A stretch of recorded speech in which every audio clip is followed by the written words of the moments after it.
And joining us now is the Kansas Secretary of Agriculture, our friend Mike Beam, who hails from Jewell County, and this has been something we've been trying to work on for a long time, kind of that formal sit-in, if you will. We have to go back to KLA to find you, but Mike, thanks for being here. Oh, it's a pleasure. It's always good to visit with you. All right, so let's talk about 2019, kind of the state of agriculture in Kansas.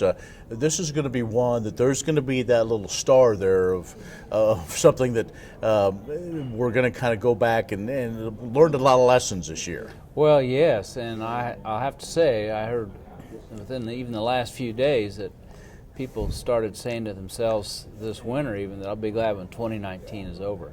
So it's been rough and challenging. There's been some high points, but weather-related challenges, but people in agriculture, they're always looking for the next year because they know it's a long-term business. And I think folks had, in some parts of the state, had a good harvest.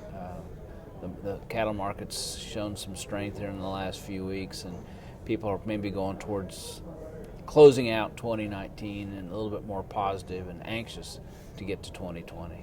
I think that's it. It was interesting as we kind of look back at some of the highlights of 2019, and in the spring, Mother Nature just gave us a lot of gifts. We were mid-year in prime growing conditions. We were a full soil moisture profile, which was something we hadn't seen. I don't know in my lifetime we'd ever seen that.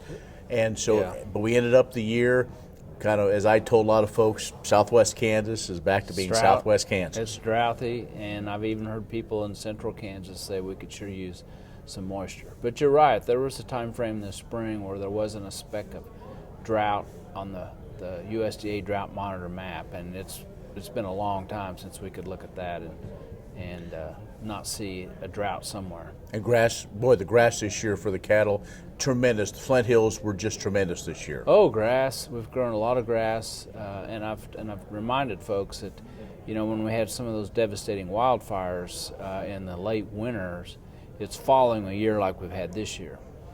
And fortunately, before those high winds of recent high winds, we had a little bit of moisture in areas. But that's something we're going to have to be on guard on all winter long is if we get really dry conditions, the fuel load is there. And so we'll have to be cautious and be prepared.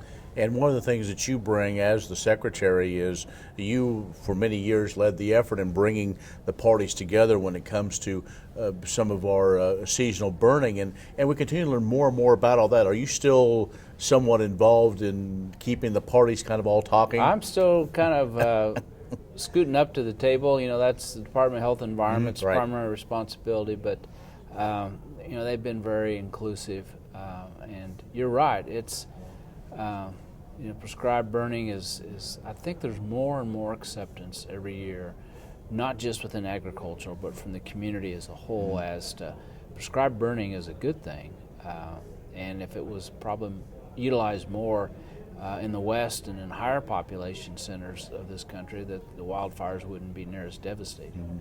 So we'll have to keep on that, acknowledging that certain days, certain time frames with the wind in the right or wrong direction, it can cause some air quality issues for more highly populated right. areas, and we're going to, hopefully those will be minimal, but it'll always be a challenge. Sure. Mike Beam, the Kansas Secretary of Agriculture, is joining us. We're going to take a quick break. We'll be back with more in just a moment.